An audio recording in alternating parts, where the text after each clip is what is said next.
We all want food that's quick, easy and will impress your mates. So I'm going to show you how to make restaurant quality food in your own home kitchen.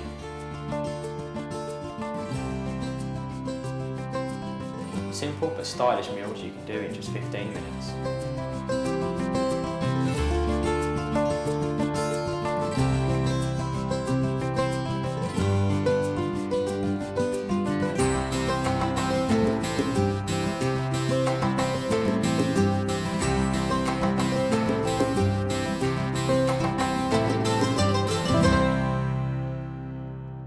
So first we're going to start with the chocolate and Bailey's mousse. So the first thing you need to do is to fill your kettle up with water obviously and get it boiling.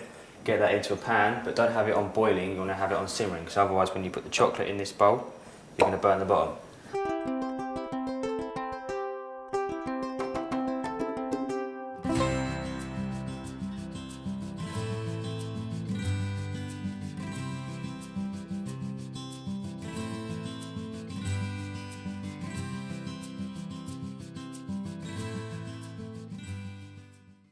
So first you need 135 grams of plain milk chocolate, or you can use dark chocolate if you prefer.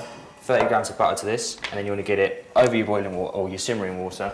Just remember you don't want to have that too high, because if you have that too high, then you're going to burn the chocolate underneath the bowl. Now you need to take 3 eggs. You need to separate the eggs with the whites and the yolks in 2 different bowls. It doesn't matter if you get a bit of white with the yolk, but you don't want to get any yolk with the white, because otherwise the whites won't whip up to what you need them to whip up to. Try your best not to get any shell in any of your egg. So this is the easiest way to separate. But you can crack the eggs into your hand and let the whites run through your fingers if you can't do it that way. Right, so your chocolate's boiling, or melting down. So now you want to add your egg whites to your mixer. If you haven't got one of these mixers, then you can use a hand mixer.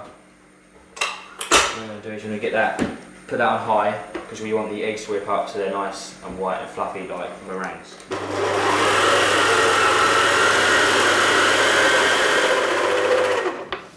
Right, so the egg whites should be stiff and hold their peaks.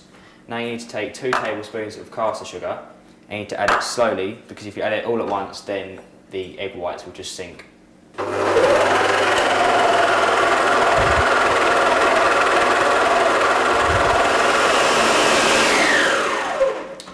Now to go back to your chocolate and make sure it's all melted all together. So what you want to make sure is that you don't have it all stuck to the bottom. That's when you know you had your water too high. So we take this over here. Now you need to take your egg whites and put them into a separate bowl. So if you just reserve these till later, as you can see they should be airy, light and fluffy.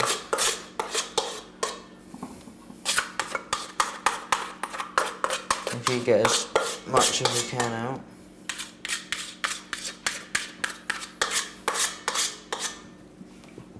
Right, so this is what your egg whites should look like. They should be full of air and not... See, if you added the sugar too quickly, then they'll be flat and not light and fluffy and stand up. Right, now what you want to do is you're going to add your egg yolks into the mixing bowl once you've cleaned it out. Whisk in the eggs. Put that on. You're going to add your chocolate to your egg yolks. And once you've got all that in there, you want to add your cream to that as well. You want to take your Bailey's or Irish cream, whatever one you have at your home, and you want to add about a tablespoon of that. And then you want to whisk this all together until it becomes quite thick.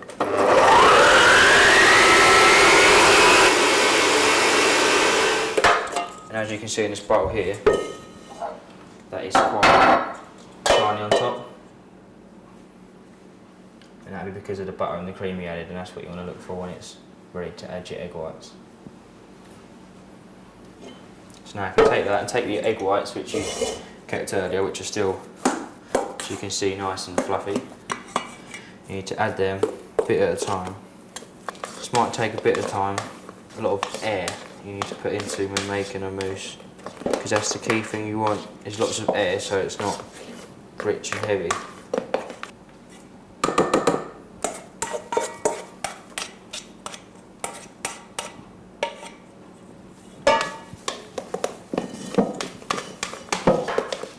And what you can do is take your glass dishes or whatever you're going to be putting your mousse into, and you can either pour it from the bowl or get a ladle, being as neat as you can. So obviously when they set, they'll set wherever the chocolate liquid is.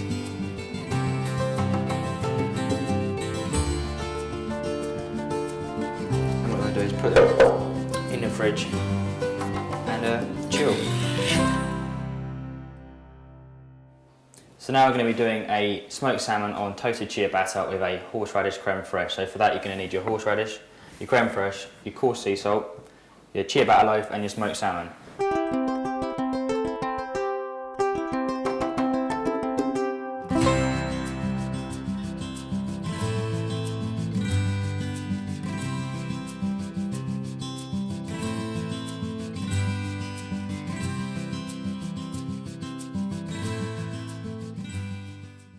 First of all, you want to get your grill pan, which has these nice lines, so it gives a nice effect on the toast.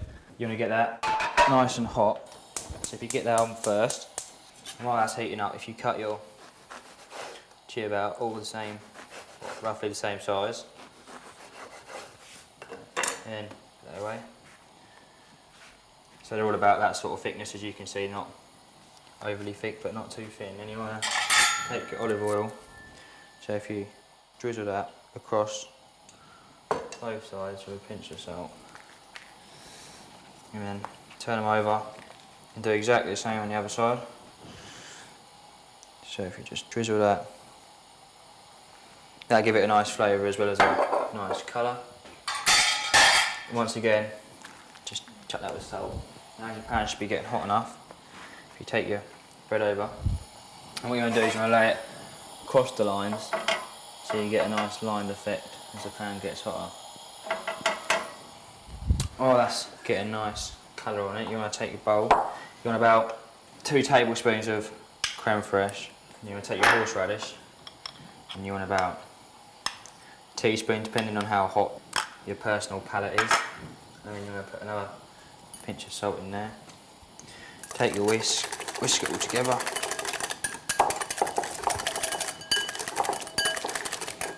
And if you find that it is a bit thicker than you'd rather, then you take a wedge of lemon. All goes with salmon, so if you put your hand underneath to catch the pit, if you put that in there, then that will loosen it a bit so it's not so thick. Back to your creme fraiche. If you take a teaspoon and you try a little bit yourself, see, I like that a little bit more heat. So it's all to personal palate. And like I said, if you want it a bit more looser, then you can add more lemon juice. If you want it a bit more firm, then add more creme fraiche. By now you should be getting nice lines, so you get that sort of charred grilled effect. As your pan's getting hotter, it will cook a lot quicker. Now for this, you want a nice sharp knife, preferably a salmon knife or a hand knife. As you can see, it's a nice thin blade and cuts the salmon nice and thin. Bring the pan over, you get that nice lined effect on each side, which gives that charred grilled. So you take that off onto your board. And now you want to take the sort of pretty side up, so the side with most lines. As you can see, you've got that nice grilled lines. Now you want to cut your salmon. So you want to cut that as you can cut that as thin or as thick as you like, but you want to cut it in sort of bits rather than one massive slice, which is quite hard to do anyway, getting it the same thickness all the way through. But if you do it in bits, you can add height to your starter instead of it being flat. So when you're cutting salmon, if you sort of do large knife movements instead of sort of trying to cut really small bits off. So now just for that last one, like I said, keep trying to at as much height as you can. So then you want to take your horseradish creme fraiche and you want to spoon over a nice, give it a little mix up as it's been sitting a few seconds, and spoon over a reasonable bit. Like I said, it doesn't matter if it comes off the side, it all adds a nice appearance to it. Then if you want to grab whatever herbs you want, cress is not so strong in flavour but adds a lot of colour. So if you, like I said, grab that there, then you can just snip it as much as you little as you want over the top to give it a nice colour. To add a bit of colour, if you get yourself a lemon, and with this you can cut it as thin, you can do little bits, you can do a big bit, cross them over, or you can just sort of tack it on there like that. You can try and cross it over, make a bit of fancy out of it. There you go.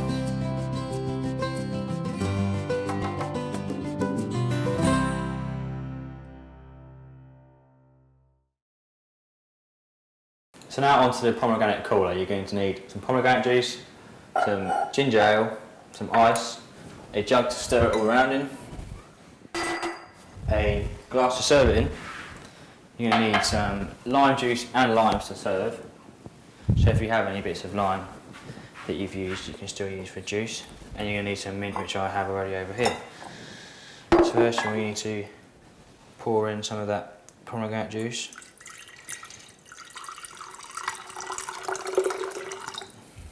Pour in actually some of your ice now as well, so you don't get that splash through everything.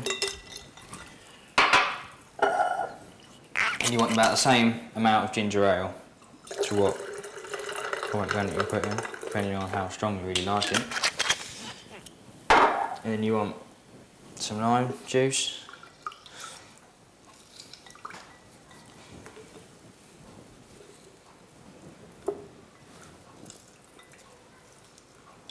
You can always chuck the limes in there as well. You know, get some flavour in there. And then get a spoon to mix it around with, but as well you'll need some, if you get some fresh mint, then it's a lot stronger than dried or what you can buy. Whack that in there. If you get a wooden spoon, just use the end of it to give it a good slush around. You only want to put the ginger ale in just before you're going to serve it, because otherwise it won't be very fizzy, obviously. And then put some ice in your glass.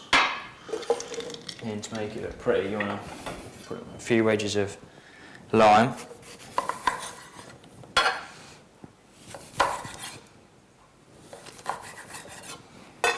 Put a couple in. Make sure you can give it a stir around it to make sure you get that mint in there.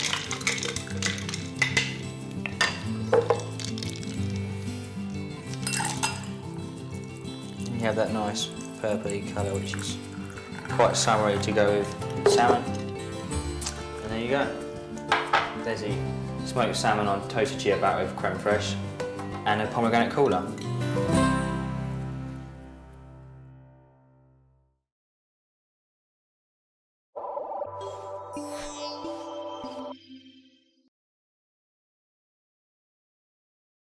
So now we're going to be cooking the main course, which will be steamed salmon on a lemon vegetables with roasted new potatoes and a lemon mayo.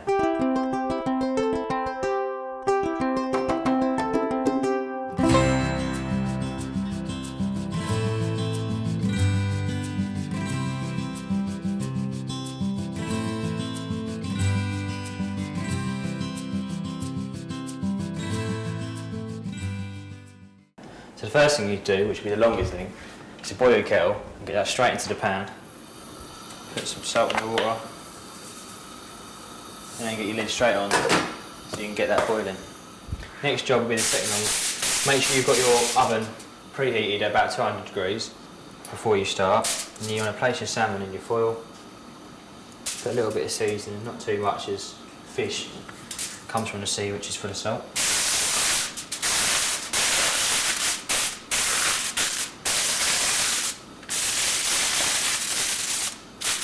what I've done here is made a little parcel, as you can see there, so that all fill with steam.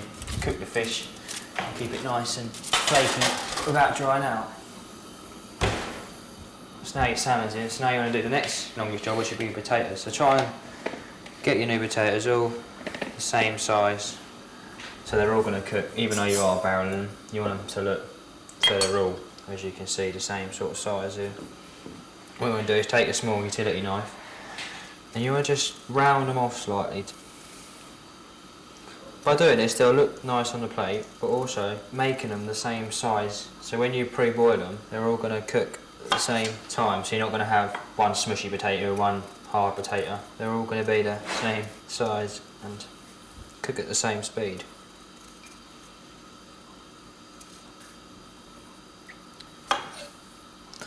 But if you haven't got the knife skills to barrel your potatoes, you can always go a peeler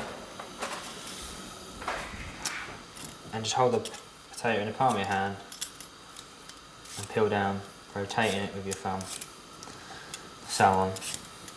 You get the same sort of look to it. You won't be as nice as using a knife, but if you're not confident with using a knife, then that's the next safest way to do that.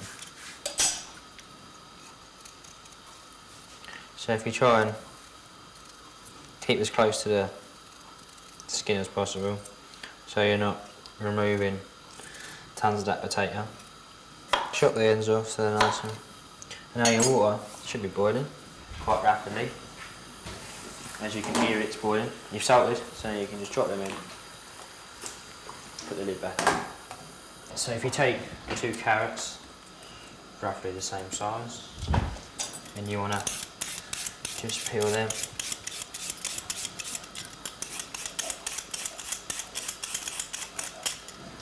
Like that. Do the same. You don't have to be too quick now, because it's the food that takes the longest time. Your potatoes and your salmon are in the oven. Potatoes are boiling, so you've got a bit of time. And now you want to top the tail and just discard the bits you don't want. Now about in half, you want to just take slices down, and you want to create like little matchsticks. As you can see, they're all pretty much the same length. You don't have to be spot on, and they will cook quite quickly as they're thin and as you're frying them at high heat. You've got your carrot there, and you want to take the courgette. Just take the bottom off. You're about the same size as you did the carrot, so about half. Like that. If you put the carrot like that, the courgette, sorry, like that, and take sort of slivers down. So once again, you can get your courgette nice matchsticks. If you do the claw with your hand when cutting, so you don't catch your fingers.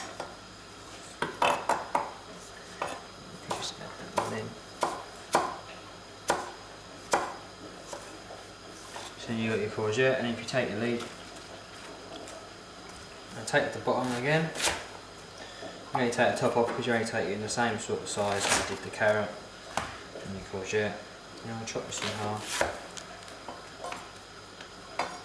You can, if you want, take the middle bit out if you want to get nice thin matchsticks. So that allows you to push it down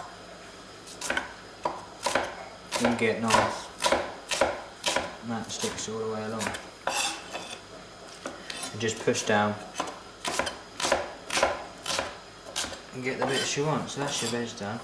The next job is your lemon mayonnaise. So once again, make sure you've got lots of bowls at home. Take your mayonnaise, you want about two-ish tablespoons, depending on how much sauce you like. You're going to get a lemon, about a wedge like this. Squeeze it through your hands so you don't get any pips. take a teaspoon. And you want to combine that all together so it's more of a sauce than a thick paste. So as you can see there, it's more a runny consistency than a mayonnaise itself. And you can instantly smell that lemon.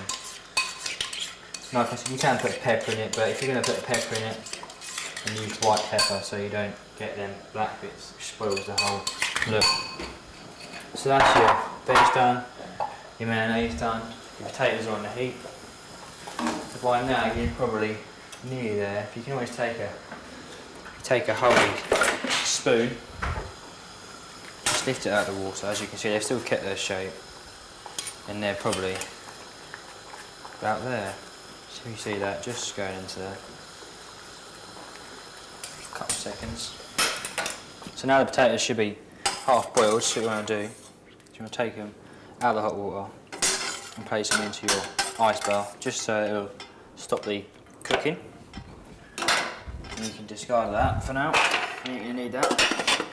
You need to get your 2 frying pans. Just light them up. Have both pans on max. You need a log butter in each pan. But to stop the butter from burning, you need to put quite a squiggle of olive oil in each pan. Otherwise you'll get a burnt butter taste, which is bitter and not very nice. Have your veg ready. Whilst you're waiting, you can get your lemon cut, as I have here, for your vegetables. Make sure that, especially the potato pan, needs to be as hot as possible. Now you can see your veg pan starting to get to the right temperature, nice and bubbly, as you can see there. It's getting nice. Don't take it too far though, otherwise you'll start getting, like I said, getting that burnt flavour. And just you toss that around the butter. Get that straight back to the heat. And this pan, as you can see, is getting hot. See the butter's now, so you turn it down slightly, drop them in. Now what you want to do is you want to coat the potatoes in that nice butter. Might get a bit messy, but you want to get all that butter all around the potatoes. So then that creates a nice crisp layer as it gets hot. Back to your veg. Just keep chucking that around like that. As you can see, the smoke's getting to it, so you can even turn it down, turn it off. Back to your veg. You can see that most of the liquid's just steaming off of there. But you can also see it's got that shiny, nice shiny to it, same as the potatoes did before they started to get a nice colour. So that's your veg done. Take that off the heat. And you want to just lay it sort of in a line. Just a sort of bed for that salmon to sit on.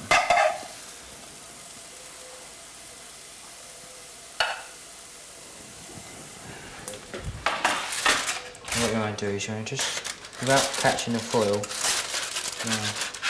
just go underneath the salmon. Take it gently away from the foil it's on.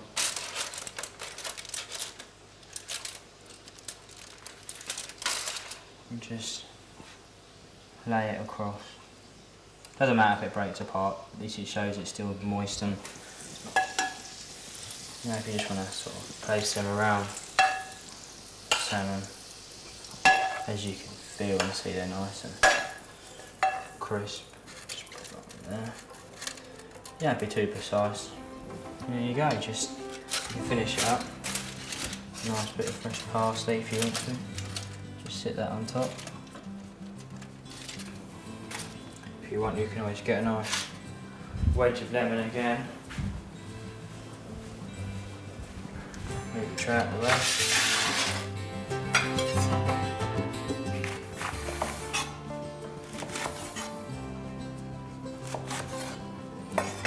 You can always just sit your lemon in the corner.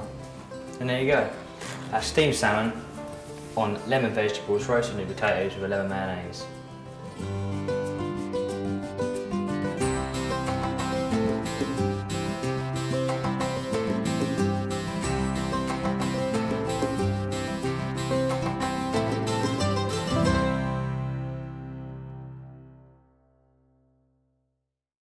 So you take the chocolate mousses from the fridge, which we've done at the start. They should now be ready. You want to take a strawberry for each one. You want to take your knife and just cut down like so, and so you can just sort of fan out and make it look pretty. So you want a strawberry for each one. Fan it out slightly. Might have to be a bit forceful with it.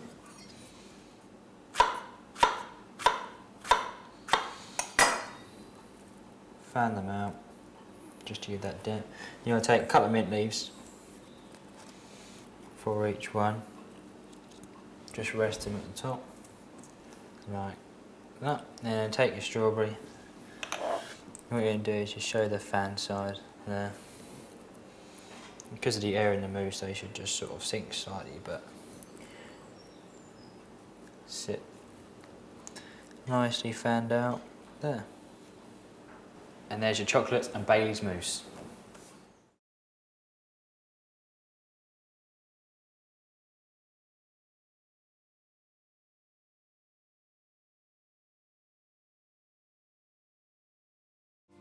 So hopefully this has given you some ideas of what you can create in your own home kitchen in under 30 minutes.